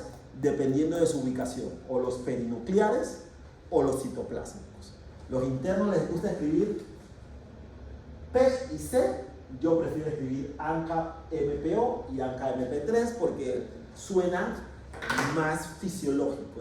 Estoy atacando qué gránulos y no necesariamente dónde están ubicados los gránulos, porque si un día no ocurre, pero el gránulo no está en el lugar y tiene mieloperoxidasa, entonces al final, pero bueno, las de mieloperoxidasa son perinucleares casi siempre, y las de proteinasa 3 son citoplásmicas. El problema es que ¿dónde ocurre la circulación lenta? ¿Dónde ocurre la circulación lenta? En los vasos pequeños. Porque si ustedes tienen un vaso grande, todo está pasando a alta velocidad. ¿Y ustedes se acuerdan de la coagulación? Hay una triada de Virchow. Hipercoagulabilidad y lesión endotelial. Ok. ¿Qué quiere decir? Que los problemas de coagulación ocurren principalmente en pequeños vasos. ¿Por qué? Porque el lugar donde puede haber estasis es en pequeños vasos. Porque resulta que yo tengo un gran vaso y todo está moviéndose, y después cuando estoy bajando, llego entonces a un pequeño vaso. Los eritrocitos son más chicos que los leucocitos, que son más grandes. Y los eritrocitos cuando pasan por un capilar, por eso los de anemia falciforme se rompen si está deshidratado, porque no tienen la misma flexibilidad que nuestros eritrocitos normales. ¿Qué quiere decir? Que él se mete en un vasito y sale del otro lado sin ningún problema. Se apilan todos y van saliendo y se van moviendo, pero siguen moviéndose. Los macrófagos, los leucocitos, son todavía más plásticos y pueden pasar por la pequeña y deformarse totalmente y volver a abrirse totalmente. ¿Pero qué quiere decir? Que el lugar donde hay menos velocidad del flujo va a ser en la pequeña circulación. Y entonces, ¿qué quiere decir? Que el lugar donde yo con un anticuerpo pudiera romper un neutrófilo, esa es la pequeña circulación. Y lo otro es que, entonces, ¿qué quiere decir? Que los anticuerpos, cuando él pasa por la pequeña y empiezan a atacarlo y bajan, se rompen en la pequeña circulación. Si se rompen en la pequeña circulación, yo voy a causar daño ¿a qué? Al vaso, al endotelio. Y con enzimas proteolíticas, que ¿qué es lo que van a hacer? Romper el vaso. Entonces, eso está ocurriendo dentro del glomérulo. Entonces, los ANCAs son vasculitis de pequeños vasos. Las vasculitis se clasifican como vasculitis de pequeños, de medianos y de grandes vasos. Entonces, las vasculitis de pequeños, uno de los ejemplos de vasculitis de pequeños vasos son ANCA. ANCA es una vasculitis de pequeños vasos. ¿Por qué? Porque lo que voy a tener es ruptura de neutrófilos en pequeños vasos que me va a inflamar el vaso. Y en este caso está ocurriendo dentro del riñón, pero no necesariamente está limitado al riñón, puede ocurrir en el cerebro, en otros lugares también, y me va a inflamar el vaso. En el riñón, obviamente, al romper el vaso va a formar una ruptura de la membrana basal y se va a formar un crescent. Entonces, una forma de esto es crescent, porque el riñón, no quiere decir que en el hígado no está pasando, pero el lugar donde va a salir fuera del cuerpo, donde yo lo puedo ver, es porque la orina va a salir con sangre, ¿sí o no? Indicándome que hay un problema. Y se va a formar ese crescent. Pero también, otro lugar donde se comunica con el exterior, ¿cuál es? El tubo digestivo. Entonces, si eso está ocurriendo en los pequeños vasos del tubo digestivo, ¿qué voy a tener? Hemorragia pulmonar también. Entonces, otro de los que generalmente está asociado con hemorragia pulmonar son las vasculitis de pequeños vasos asociados a ANCA. ¿Ok? Entonces, ¿qué pasa? Entonces, ¿qué quiere decir? ¿Qué es lo siguiente que yo tengo que pedir? Además de anti-GBM, yo tengo que pedir ANCA-MPO y ANCA-PR3. ¿Ok? Para ver si hay anticuerpos en contra de los neutrófilos circulantes que estén causando la enfermedad. Dentro de los anticuerpos, aquí ya lo dice, yo tengo que pedir, lo subrayé con negro, ANCA circulantes. ¿Ok? Anti-GBM circulantes, ANCA circulantes. Lo pido al laboratorio y el laboratorio lo procesa. Y me dice, el problema es que eso toma 3 a 5 días. No importa en qué laboratorio. Ustedes se pueden ir al Nacional, a San Fernández, a donde quieran. No se los van a dar en menos de 3 a 5 días, a lo mucho. Porque los reactivos son caros y ellos procesan esas muestras generalmente 1 o máximo 2 veces a la semana a ver si se acumula más paciente. Porque abrir uno, yo puedo hacer varias muestras. ¿Ok? Entonces, hasta el laboratorio del complejo. Eso lo corre en el complejo 2 días a la semana. Y el complejo tiene más volumen. O el Santo Tomás. Entonces, lo corre 2 días a la semana. ¿Ok? Entonces, ahora, miren cómo están los de ANCA. Si el paciente tiene eosinofilia, es decir, que en el hemograma hay eosinófilos, el paciente tiene datos de hiperreactividad bronquial, es decir, asma, en este paciente de ANCA. Y además tiene granulomas, es decir, cuando se rompe, produce un centro de necrosis porque está necrosando. Después, un granuloma es un centro de necrosis, células gigantes multinucleadas, células epitelioides y linfocitos. Un granuloma, ¿ok? Tengo un granuloma. Y entonces, tengo un granuloma, pero en este paciente, causado porque esto causó una zona de necrosis y un montón de células inflamatorias que se pusieron alrededor.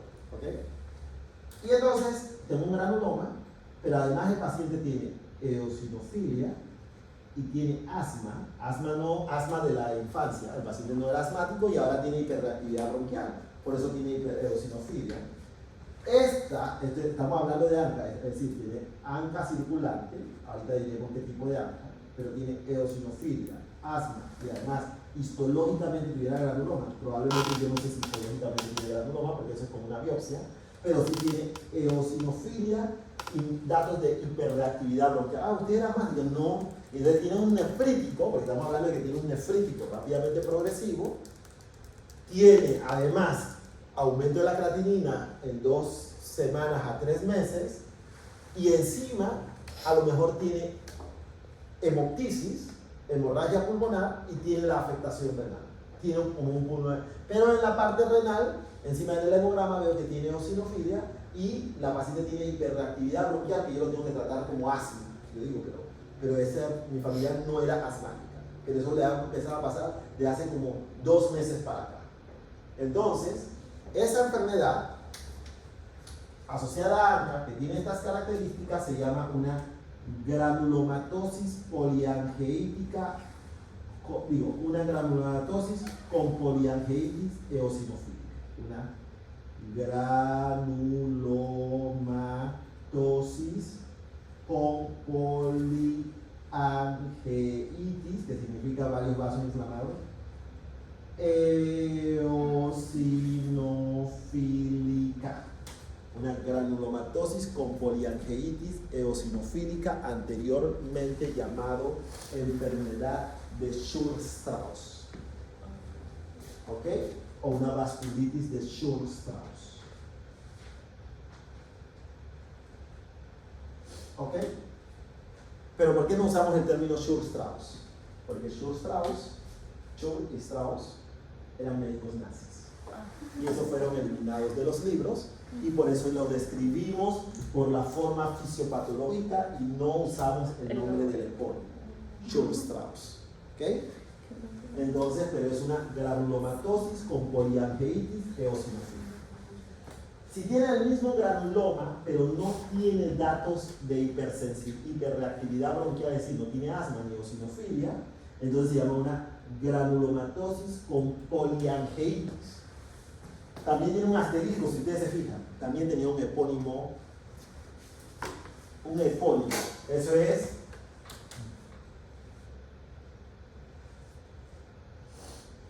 Wegener, ustedes dicen Wegener, pero es médico alemán también, y por eso lo hemos eliminado de los libros y no decimos, el paciente tiene un Wegener, ¿ok?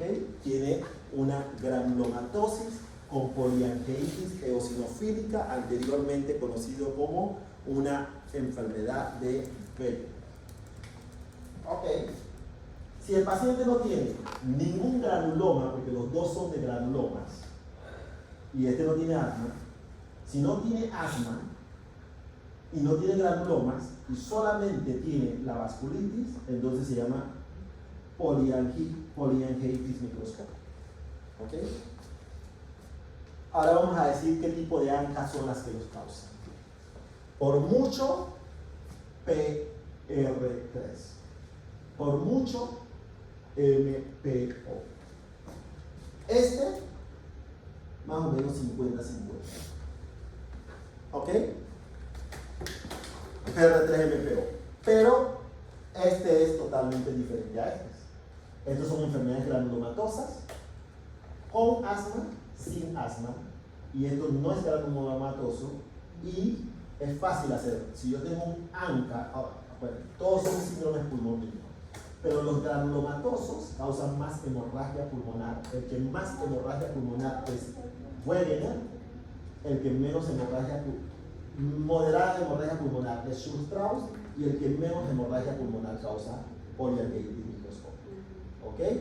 Son vasculitis ANCAs. ¿Ok? Y esos son los ANCAs que encuentran. Quiere decir que si yo tengo a este paciente y me sale ANCA PR3 positivo, yo pienso, o es una granulomatosis con poliangeitis eosinofílica, una granulomatosis con poliangeitis, o es una poliangeitis microscópica, ¿sí o no? Porque estos son los dos PR3, solamente que este es mitad y este es principalmente PR3. Pero la diferencia entre estos dos es que este es más severo en hemorragia pulmonar comparado con este. Así que si yo tengo una hemorragia pulmonar importante, yo pienso, él tiene un Wegener, lo más seguro. Pero me falta la parte histológica, ¿ok? Ahorita vamos a decir la parte histológica. Si el paciente tiene un MPO positivo, si tiene asma, es Schur-Strauss. Si no tiene asma, es poliangeitis microscópica. ¿Sí o no? ¿Estamos de acuerdo? ¿Estamos de acuerdo? Ok. Entonces, si no tiene vasculitis, porque a veces yo puedo tener ANCA circulante y no tengo otras manifestaciones sistémicas de vasculitis, solamente afectado el riñón. Entonces, ¿cómo le llaman? Glomerulonefritis ANCA-positiva. Porque no tengo otras manifestaciones como síndrome pulmón-riñón. ¿Ok? Estos sí causan síndrome pulmón-riñón. Este es solamente una glomerulonefritis ANCA-positiva porque... Profe, yo tengo una pregunta. Lo que pasa es que cuando yo estuve rotando, nosotros sí íbamos a ver a un paciente que tenía una vasculitis por ANCA. Él consumía cocaína y, o sea, la cocaína estaba como que adulterada con levamisol y bueno, el doctor creía que era por eso, pues porque esta es una de las causas de la vasculitis. Entonces no entiendo por qué él al momento de hacerle el diagnóstico, sí se le puso vasculitis asociada por ANCA, pero nunca se le puso que tenía una glomerulonefritis. Porque nosotros lo estamos abordando desde el punto de vista renal. Es decir, nosotros estamos llevando nefro y al llevar nefro, si yo tengo una glomerulonefritis, ¿cómo lo voy a abordar? Pero los ANCAs pueden causar, es una vasculitis, dijimos, el pequeño vaso, pueden afectar otros órganos más que el riñón y a mí nunca me va a llegar. Él sí tenía afectación renal y también tenía antecedentes de que tenía un síndrome nefrótico de niño. ¿Tenía afectación renal cuál? Ajá, tenía un síndrome nefrótico de cambios mínimos, pero él dice que... No, tenía una enfermedad de cambios mínimos. Ajá, de cambios mínimos. Pero él dijo como que nunca se llegó como que a tratar esa enfermedad. Pero no tenía nefritis. Ajá, en ese momento no. Entonces, él no tenía ninguna manifestación por ANCA en el riñón. Yo puedo no tener afectación renal. ¿Okay? Entonces, empezando por la afectación renal. El ANCA, yo puedo tener vasculitis por ANCA y tener principalmente afectación cardíaca. ¿A quién le va a llegar? Al cardiólogo. Yo puedo tener solamente un síndrome pulmonar por ANCA y no tener manifestaciones renales. ¿A quién le va a llegar? Al neumólogo, porque va a llegar como hemorragia pulmonar. Si el paciente tiene una nefritis, ¿a quién le va a llegar? Al nefrólogo. Entonces, yo voy a establecer el diagnóstico de ANCA desde el punto de vista nefrológico. El neumólogo, si le llega a él alguien con hemorragia pulmonar, él tiene un grupo de diagnósticos diferenciales, ustedes que están llegando al neumo ahora, y entonces usted va a decir, oye, dentro de hemorragia pulmonar, si es cierto que puede ser múltiples causas, una puede ser una vasculitis asociada, ¿ok? Que no tengo afectación renal todavía, pero tengo afectación pulmonar. O el paciente puede llegar con cerebritis, es decir, desorientado, y yo ahorita empiezo a estudiar vasculitis, y resulta que también tiene una ANCA.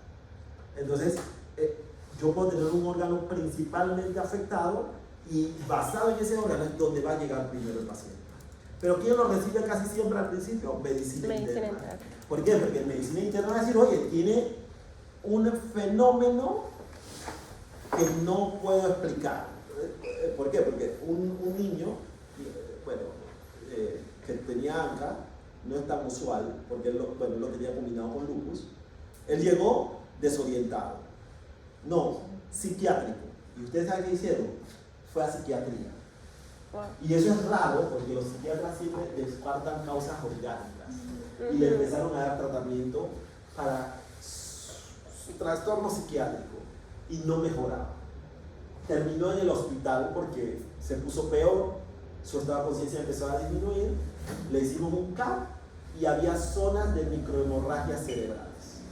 Entonces, le empezaron a hacer todo el abordaje y resulta que tenía una vasculitis ANCA, pero combinado con lupus eritematoso sistémico. Es decir, que su problema psiquiátrico no era psiquiátrico, era un problema orgánico con manifestaciones psiquiátricas. Entonces el paciente puede llegar de diferentes formas y por eso uno tiene que estar claros que la vasculitis es un problema sistémico, porque yo dije, son pequeños vasos, pero pequeños vasos hay desde la cabeza hasta los pies y puede afectar. Hay órganos que se afectan más que otros. Órganos que se afectan más que otros en este tipo de vasculitis ANCA son renales, son cerebrales y son pulmonares. Son los que más se afectan. ¿Y las cutáneas también? ¿No? Y las cutáneas, por supuesto, y las manifestaciones cutáneas. ¿Ok? Entonces, uno tiene que estar claro que hay órganos que más afectan, pero no porque no se afecte un órgano no tenga la enfermedad. Entonces uno tiene que estar claro y uno tiene que abordar las enfermedades de acuerdo a los diagnósticos diferenciales y por eso ustedes llevan todas estas materias, porque si las manifestaciones son pulmonares, porque es pulmonar, no, ustedes tienen que abrir el abanico y decir cuáles son todas las causas pulmonares de esto que tienen y ustedes van a tratar de establecer los diagnósticos. Si las manifestaciones son renales, cuáles son todas las causas renales de esto que tiene el paciente y yo tengo que tratar de establecer la causa. Así es como uno trata de hacer diagnóstico. ¿ok? Si hay un órgano afectado, uno tiene que estar claro qué cosas me causan estas manifestaciones en el órgano. Porque después, 3 meses después, si no se trató, ya aparecen las otras manifestaciones de los otros órganos y ahora tengo un problema mayor porque no lo identifiqué oportunamente y dejé que ahora varios órganos se afectaran. ¿Ok? Entonces ya, ¿estamos claros hasta ahí? Sí. Ok, entonces, ahora vamos a hablar del tipo 2. El tipo 2 es... El tiempo pasa tan rápido. Es por inmunocomplejos, es lo que dice ahí. Inmunocomplejos. ¿Sí, no? Immune complex, ¿ok? Inmunocomplejos. Voy a poner ahí. Inmunocomplejos, ¿ok? Nosotros hablamos del complemento, ¿sí o no? Si yo tengo un complejo antígeno-anticuerpo, yo activo el complemento por la vía clásica. Y por lo tanto, yo gasto las proteínas del complemento. Hablamos de eso la semana pasada, ¿no? Sí. Y la proteína del complemento, ¿qué pasa? Se gasta, se disminuye, se consume. Entonces, las enfermedades por inmunocomplejos tienen una característica: se gasta el complemento. Entonces, ¿cómo yo puedo saber que tengo una enfermedad por inmunocomplejo? Porque tengo C3 y C4 disminuidos. ¿Ok? Entonces, ¿qué quiere decir? Que si yo tengo yo escribo glomerulonefritis rápidamente progresiva en mi expediente, porque el paciente llegó con un nefrítico de estas características, yo pido anti-GBM, yo pido C3, C4 y yo pido anti-GBM, porque una posibilidad es que tenga un síndrome pulmón-riñón en donde tengo anticuerpos dirigidos en contra de la membrana basal pulmonar y glomerular y tengo un good patch. O nada más lo tengo dirigido contra la membrana basal glomerular y tengo una glomerulonefritis antimembrana basal glomerular. La otra opción es que tengo anticuerpos ANCA circulante, PR3 o MPO.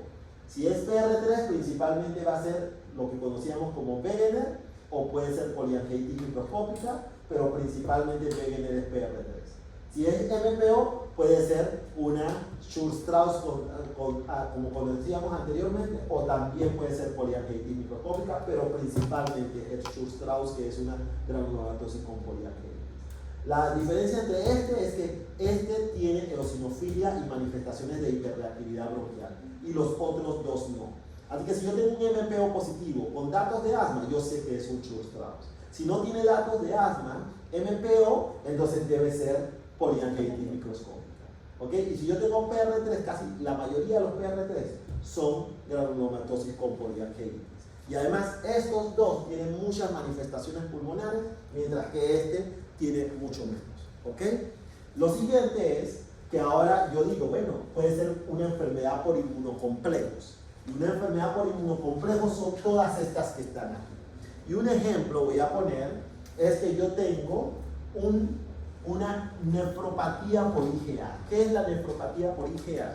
La nefropatía por IgA es que nosotros tenemos IgA secretor, ¿sí o no? IgA es una inmunoglobulina y se secreta en el tubo digestivo y en la vía respiratoria, porque está ahí para defendernos del montón de cosas que ustedes agarran el piso y se me cayó, me va a comer. Nosotros tenemos barreras de defensa normales. Ese IgA secretor, el IgA tiene unas características como inmunoglobulinas. Resulta que la IgA tiene pegada sobre él una molécula de un carbohidrato que es galactosa. Bueno, está aquí, galactosa. Una cantidad de galactosa pegada. Resulta que hay pacientes que tienen una IgA subgalactolizada, tienen menos galactosa de lo normal. Esa IgA anómala, subgalactolizada, es reconocida por nuestro sistema inmunológico como que esa no es mi IgA. ¿Y qué pasa? Forma un anticuerpo IgM contra la IgA para destruir la IgA. Entonces tengo un complejo antígeno-anticuerpo atacando una IgA. ¿Ok? Es serio, porque nuestro cuerpo, todo lo que él reconoce como no es mío, él lo va a atacar. Entonces yo tengo ahora que ese antígeno, que es IgA anómalo, con un anticuerpo, que es mi anticuerpo, ahora atacando la IgA, se deposita en el glomérulo y me va a causar una nefritis Y esa glomerulopatía se llama glomerulopatía por IgA. Porque cuando yo hago una inmunofluorescencia, me doy cuenta, ¿se acuerdan de la inmunofluorescencia? Sí. Que yo hago un anticuerpo para ver qué está depositado ahí, yo encuentro que hay un montón de depósitos, obviamente voy a encontrar IgM, pero es un anticuerpo mío que está atacando el IgM, y voy a encontrar mucho IgA depositado en el glomérulo. Entonces yo digo que el paciente tiene una glomerulopatía por IgA. La glomerulopatía por IgA es la enfermedad glomerular más frecuente en el mundo. ¿Por qué? Es la glomerulonefritis más frecuente en el mundo. ¿Por qué? Porque resulta que es muy prevalente en Asia y en China. Y de los chinos son un montón. Entonces, es la verdad, es muy prevalente. Entonces, por eso es una enfermedad muy prevalente. ¿Ok? Si el paciente tiene lo mismo, pero en vez de depositarse en el glomérulo, se deposita en los vasos sanguíneos, ¿qué va a causar? Una vasculitis, ¿sí o no? Pero esta vasculitis por IgA ocurre principalmente en niños y esa se llama púrpura de Henoch-Schönlein. ¿Qué es la púrpura de Henoch-Schönlein? Es una vasculitis por IgA, ¿ok? ¿Estamos de acuerdo? Es un anticuerpo IgM dirigido contra una IgA y se deposita en vasos sanguíneos y me causa una vasculitis sistémica y generalmente la IgA esa vasculitis, esa IgA precipita en lugares donde la temperatura del cuerpo disminuye y por lo tanto las zonas donde veo vasculitis en los niños, porque por alguna razón afectan más los vasos en niños y en los adultos se deposita más en el riñón, produce púrpuras en miembros inferiores porque los miembros inferiores están más distales. Lo otro es que tiene una predilección por los vasos mesentéricos, superior e inferior, y le causa dolor abdominal por la isquemia abdominal, por la inflamación que causa dentro de los vasos. Entonces esa es púrpura de Henoch-Schönlein. ¿Ok? Otra es que yo puedo tener, que estoy atacando el DNA y todo lo que se encuentre dentro del DNA, sin importar qué. Y esa enfermedad que ataca el DNA, ¿qué es? Lupus eritematoso sistémico. Entonces yo puedo tener un anticuerpo anti-DNA de doble cadena y todo lo que se encuentra dentro del DNA. Rho, La, Smith, U1R, cualquier cosa que está dentro del DNA. Y obviamente voy a tener ANA también positivo y anti-DNA positivo, por supuesto, o sea, anticuerpo anti-DNA, anticuerpo antinuclear y anticuerpos extraíbles como Rho, La, Smith, U1RNP. Ustedes cuando lleven reumatología verán todos esos anticuerpos. Yo puedo tener lupus eritematoso sistémico.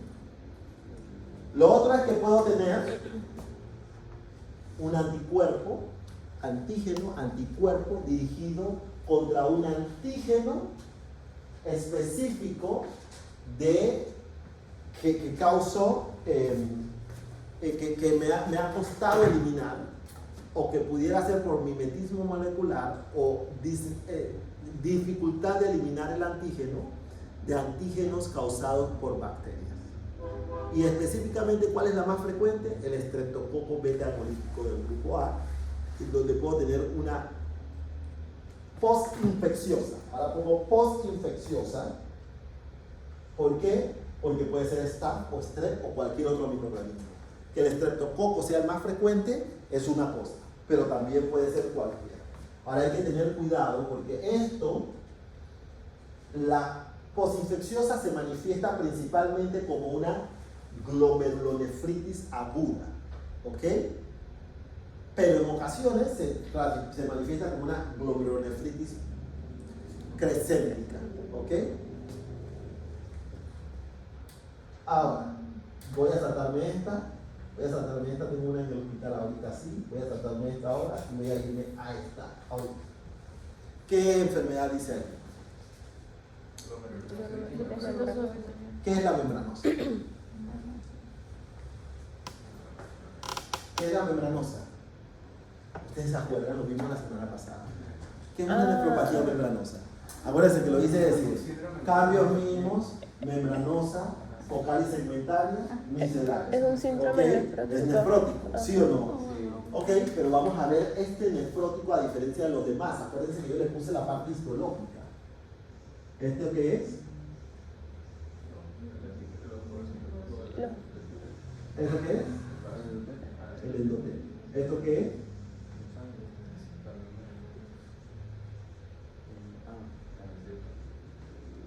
¿Qué acabo de dibujar? Usted ya conoce. La Este es glándula adentro del filtración. vaso. Esta es la célula La glándula endotelial. filtración. Esta es la membrana basal con su lámina rara interna, lámina densa, lámina rara externa. Estos son los pedicelos de los podocitos. En la membranosa, ¿se acuerdan que yo le dije que hay depósitos de complejos inmunes donde subepiteliales? Tienen que revisar sus apuntes. Subepiteliales. Tengo depósitos de complejos inmunes subepiteliales. ¿Dónde están los complejos inmunes? Del lado de acá de la membrana. Allá no hay vaso, no hay sangre, están de este lado. Afectan los podocitos y por eso tengo proteína. Pero tengo un problema. Esto está causado por antígeno-anticuerpo. ¿Y quién dijo que eso no puede romper de la membrana de abajo hacia arriba? ¿Lo pudiera ocurrir o no? Sí. Porque tengo un antígeno-anticuerpo. A diferencia de los otros síndromes nefróticos, este sí tiene un problema de antígeno-anticuerpo, aunque sea del otro lado de la membrana. Normalmente la membrana se rompe de adentro hacia afuera, pero aquí yo tengo unos antígenos del otro lado de la membrana que me pueden romper de forma transmural la membrana de adentro hacia afuera. De afuera hacia adentro, perdón. Entonces, ¿qué quiere decir? Que la membranosa se puede, por eso dice, ¿dónde están los depósitos? Depósitos subepiteliales.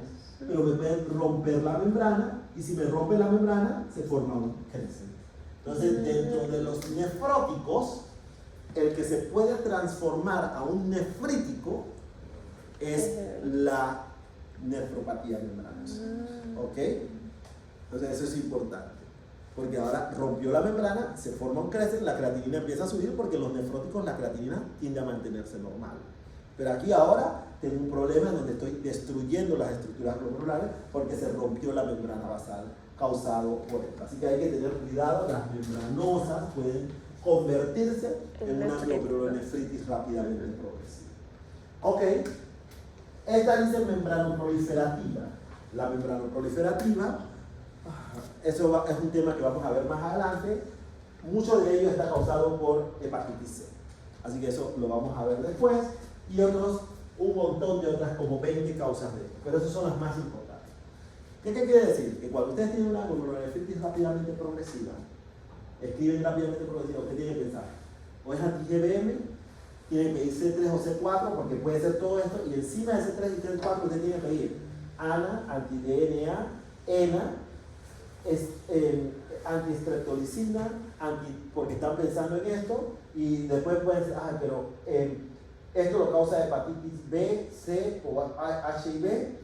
La membranosa también puede ser por hepatitis B y sífilis, miren cómo se llama. Entonces usted tiene que pedir un montón de cosas porque usted está tratando de establecer los diagnósticos de estos y los diagnósticos específicos de estos.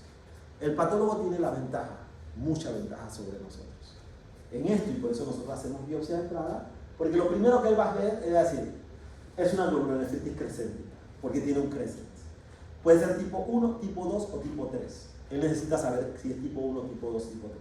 ¿Qué él va a hacer? Una inmunofluorescencia. Y la inmunofluorescencia le va a decir si es tipo 1, tipo 2 o tipo 3. ¿Por qué la inmunofluorescencia? Porque la inmunofluorescencia son anticuerpos que él quiere detectar, ¿sí o no? Si estoy atacando la membrana basal glomerular, ¿ustedes se acuerdan del dibujo verde que yo les puse? En la primera dibujo que yo les puse la línea que la membrana basal glomerular sería todo. Si yo estoy atacando la membrana basal glomerular, ¿dónde van a estar los anticuerpos? Solamente sobre la línea, ¿sí o no? Sí. Donde está la membrana basal. En ningún otro lugar, porque estoy atacando la membrana basal. Entonces, cuando él hace la inmunofluorescencia se pinta de verde. El patrón que él va a ver es un patrón lineal. Una línea. ¿Ok? Por eso aquí dice patrón lineal. ¿Ok? Eso es lo que el patólogo va a ver. Va a ver que la inmunofluorescencia va a pintarse en forma lineal y va a decir, está atacando la membrana basal glomerular. Y le va a decir de una vez, si es serio, él llama por teléfono, oye, tengo un paciente con una glomerulonefritis crescéntica y tiene un patrón lineal, así que tiene enfermedad antimembrana basal glomerular, para que sepas. O sea, para que sepas, sí, paciente. Entonces, él llama de una vez y dice, porque esto es algo serio. ¿Por qué? Porque el paciente puede terminar en diálisis. Si no es lineal, él dice, me llama y me dice, resulta que el paciente tiene en la inmunofluorescencia, no me quiere pintar anticuerpos.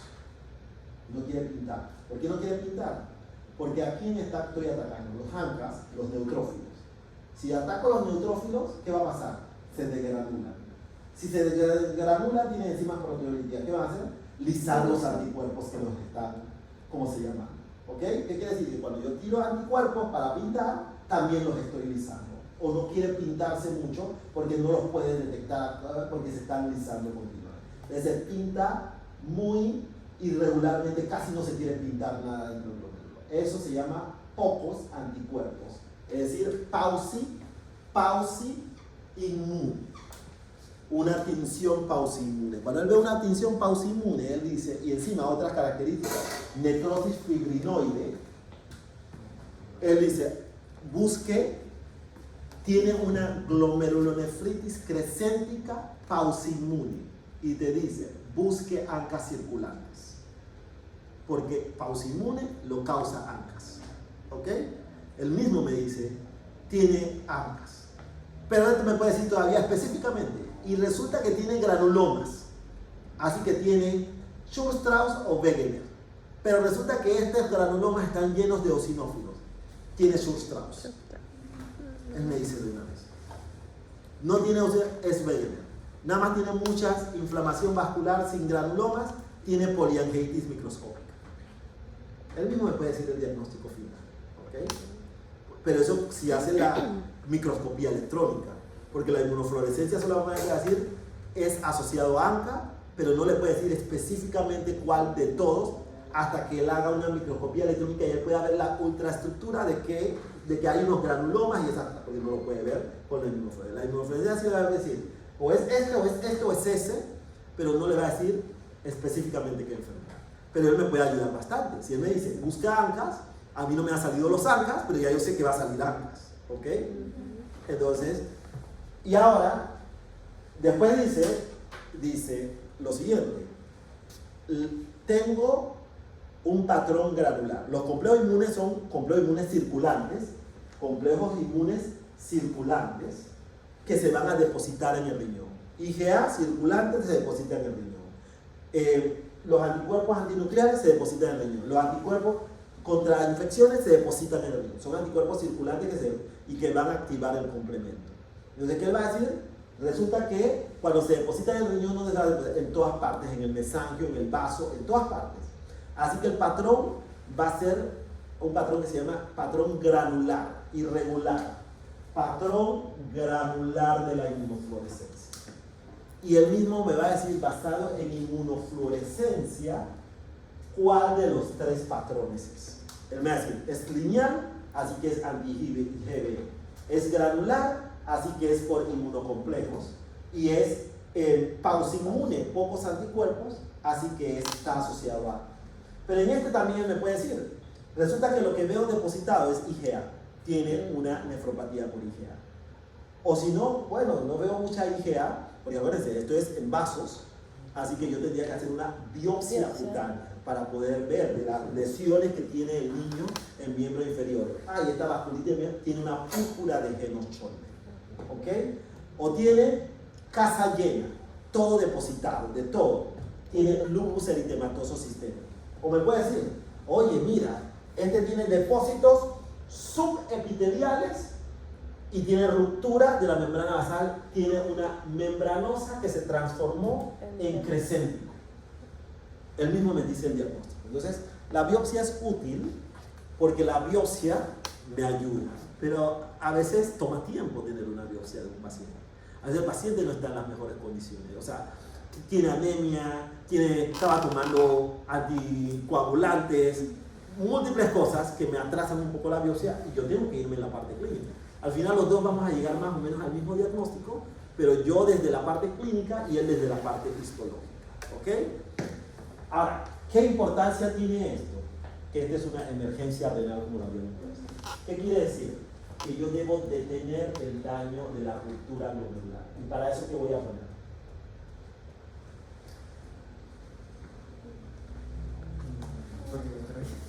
¿Ah? ¿Qué cosa? ¿Cómo así tratamiento? ¿Qué tratamiento? El inmunosupresión. tratamiento que ustedes tienen que poner número 1, después de poner eso, esperando. Número 1, yo creo que tiene eso, entonces le voy a poner ¿qué? Diálisis. Pulsos de corticoides. Porque yo quiero disminuir la inflamación. Entonces le voy a poner pulsos de metilprednisolona. ¿Qué es un pulso? Una dosis alta de metil, no es 1 miligramo por kilo o 2 miligramos por kilo. Es 500 o 1000 miligramos de metilprednisolona que le voy a poner. Eso es un pulso. ¿Ok? Nosotros ponemos pulsos de 500 o 1000 miligramos por 3 a 5 días. Es decir, que queremos acabar con todo. O sea, frenar todo, no acabar, ¿no? Frenar todo. Que toda la parte inflamatoria que esté ocurriendo lo queremos frenar. Porque necesitamos frenarlo ya. ¿Ok? Porque mientras se queden ahí, van a seguir haciendo daño. ¿Estamos de acuerdo? Entonces, después que ustedes establecen el diagnóstico, ustedes tienen que poner pulsos de corticoides. Pero siempre que voy a poner inmunosupresión, ¿qué estoy evaluando? Posibilidad de infección, ¿sí o no? Y si me equivoqué y realmente lo que tiene es una infección, ¿qué hago? Y si tiene una infección asociada también, lo estoy... Entonces, casi siempre nosotros, cuando vamos a poner pulso porque estamos seguros de que esto es esto, le ponemos una cobertura de antibióticos aceptable para asegurar de que si había algo, no se saliera de control. Pero tratamos a veces vamos a esperar mañana. A veces uno hace eso. No le voy a poner pulsos hoy. Le voy a esperar a ver cómo le voy a tomar hemocultivos ahorita, voy a ver cómo están los leucocitos, voy a ver cómo está el urinálisis, a ver si me da alguna infección o cosas como esas. O sea, trato de determinar si hay una infección subyacente antes de poner el pulso. Pero si yo tengo que evaluar riesgo-beneficio, yo digo, oye, tiene una infección asociada, una infección urinaria, pero tiene la glomerulonefritis rápidamente progresiva, le voy a poner los pulsos y le voy a poner antibióticos, porque necesito frenar la enfermedad. Otra cosa que se puede hacer para frenar la enfermedad, y que lo hacemos especialmente cuando el paciente tiene cosas graves que lo pueden comprometer la vida, es decir, si tiene hemorragia pulmonar, se va a morir rápidamente. Entonces, ¿qué yo tengo que hacer? No basta con tratar de frenar el proceso inflamatorio, los anticuerpos están ahí. Entonces, ¿qué tengo que hacer? Sacar los anticuerpos del cuerpo. ¿Cómo lo hago? Plasmaferesis, la diálisis no. ¿Dónde están los anticuerpos? En el plasma. Y la diálisis filtra y los anticuerpos no caben por la membrana. Así que yo tengo que sacar el plasma del paciente y tirarlo a la basura y reponer. Esa es básicamente una plasmaferesis. Es sacar el plasma y botarlo porque yo no lo quiero. El plasma tiene anticuerpos que yo necesito sacar de su circulación. ¿Ok? Entonces le pongo pulsos de corticoides y le hago recambio plasmático. Le quito el plasma y lo puedo reponer con plasma o con salina y albúmina. ¿Ok? Entonces, porque si estoy botando plasma, estoy botando albúmina también del paciente. Entonces le voy a causar una hipoalbuminemia. Entonces si no lo voy a reponer con plasma, lo voy a reponer con salina, con albúmina para reponerle la albúmina. O lo repongo con plasma también, especialmente si hay fenómenos de coagulación y el paciente vaya a sangrar. Entonces tengo que hacer recambio plasmático, tengo que botar. Entonces, por eso es importante, porque ahora yo tengo que apurarme y decir, ¿sabes qué? Le vamos a poner pulso de corticoide, pero le vamos a hacer plasmaferesis simultáneamente, porque especialmente anti-GBM acaba rápido con eso, porque es un anticuerpo dirigido contra la membrana basal glomerular. Yo tengo que sacar esos anticuerpos de la circulación. Y por último, después de hacerle plasma, le pongo un tratamiento que es un anticuerpo monoclonal anti-CD20 que destruye los linfocitos B, que son los que producen los anticuerpos. ¿Cuál es? Rituximab. Entonces, al final, si se fijan, y lo mismo si es ANCA, tengo que acabar con estos anticuerpos. Entonces, al final, si ustedes se fijan, es una enfermedad que nosotros rápidamente escalamos la terapia para poder tratar, porque no solamente estamos hablando de riñón, son enfermedades que afectan varios órganos y que pueden comprometer severamente la vida del paciente. La mortalidad es alta si ustedes no hacen nada. ¿Ok? Entonces, vamos a ir para atrás para que ustedes vean las últimas diapositivas, ustedes vean que todo lo que hemos hablado aquí está aquí. Y ustedes lo pueden hilar y leer rápido. Porque ya nos faltan unos segundos para que nosotros entremos en su clase. Ok, mire, lo voy a pasar las diapositivas rápido. Ok, mire, lo voy a pasar rápido. Ya hablamos de todo esto. Rápidamente progresiva, esas son manifestaciones de nefritis. Ya dijimos que es un crescent. Ya hablamos de las características del crescent. Eso es un creciente, no se ve muy bien. Este es un glóbulo abierto, el espacio de bomba. Ustedes lo pueden ver aquí. Aquí hay un crescent y el glóbulo está colapsado porque hay un crescent. El espacio está allí. Ok, ¿cómo se clasifica? 1, 2, 3 y 4. Yo no dije del 4 porque el 4 es simplemente doble anticuerpo. Tiene características de anti-GBM y ANCA simultáneamente. Y el tipo 5, que ponemos a veces un 5, es idiopático. No he podido encontrar qué está causando los crescents, como en todo, pero es que hay enfermedades que aún no hemos descubierto y no sé por qué hay crescents en este paciente. Pero déjenme decirles, las crescénticas, la mayoría de las causas las sabemos. 90 y tantos % de todos los crescents son uno de esos. Puede muy poco probable de que haya un crescent que me diga idiopático porque yo no sé por qué tiene crecientes. ¿Ok? ¿Estamos claros? Ya dijimos esto, ya dijimos cómo se define. Otra cosa importante es la epidemiología. Y en la epidemiología, ¿quién le da más de cada cosa? Si ustedes se fijan, los paucimunes es más frecuente mientras más viejos son. Es decir, que lo ANCA es más frecuente mientras más edad. Lo inmunocomplejo, porque el lupus está metido ahí, ocurre un poco más temprano en la vida, porque el lupus está metido en inmunocomplejo y el lupus es muy frecuente especialmente en mujeres. Y antimembrana basal, si ustedes se fijan, igual para los tres. ¿Ok? Entonces la epidemiología es importante. Anti-GBM puede ocurrir a cualquier edad, ANCA es más viejos y inmunocomplejo es más jóvenes. ¿Ok? Básicamente. Ya vimos esta tabla, la llevamos todo. Esta es la historia, ustedes pueden leer, porque puede afectar diferentes partes del cuerpo, dolor de espalda y un montón de cosas. Los exámenes basados en características, el urinálisis, que debe haber datos de nefritis, y vamos a saltarnos aquí. Prácticamente siempre hacemos biopsia. Y los laboratorios obligatorios, ANCA, anti-GBM y complementos. Y además ustedes piden ANA, anti-DNA, todas esas cosas para diagnosticar. La microscopía de luz, miren un creciente allá. ¿Ya lo vieron allá? Sí. Ok. La microscopía electrónica, la inmunofluorescencia, el patólogo sabe qué es porque tiene un patrón lineal, un patrón granular o ausencia de anticuerpos que es. Pero bueno, eso es dicho teóricamente. Ustedes porque no ven biopsia, ustedes decir se ve todo igual. No es igual. ¿Okay? Este es lineal, este es granular y este es poco. El de poco se ve porque no se pinta muy cerca. Pero eso no ustedes dicen, se ve igual. No. Porque miren, aquí se ve más lineal la tinción. ¿Se han fijado? Mientras que este se va más irregular. Este es granular, este es por inmunocomplejos y este es lineal, es antimembrana basal glomerular. ¿Ok? ¿Ok? Y el otro es paucimune. Casi no le quiere pintar, es paucimune. ¿Ok? Entonces, y esto es la ultraestructura, obviamente. Cuando ya ve microscopía electrónica, nos puede decir específicamente qué enfermedad dentro de cada uno de ellos. Y esto nos va a ayudar un poco. Si es lineal, si tiene hemorragia pulmonar, es good pasture. Si no tiene hemorragia pulmonar, es glomerulonefritis antimembrana basal.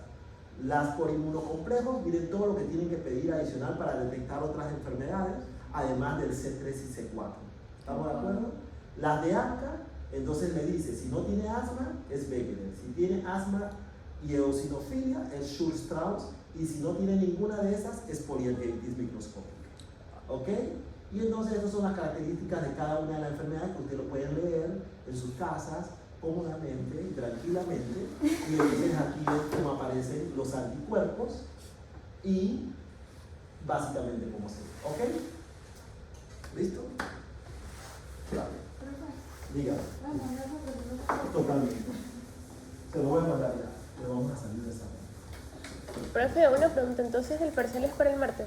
Sí. Creo que Dígame. falta. Es que nosotros teníamos que reponer una clase que usted hizo de la charla, porque como los temas de la charla vienen para el parcial. Ajá. Ajá, ¿qué pasa? Entonces, ¿cuándo la vamos a Que reponer? falta un grupo que no terminó. Bueno, ese grupo lo tenemos que ver. Y tenemos que verlo virtual, lo que falta. Antes del martes. Antes del martes. Idealmente yo le diría el sábado. O sea, que sea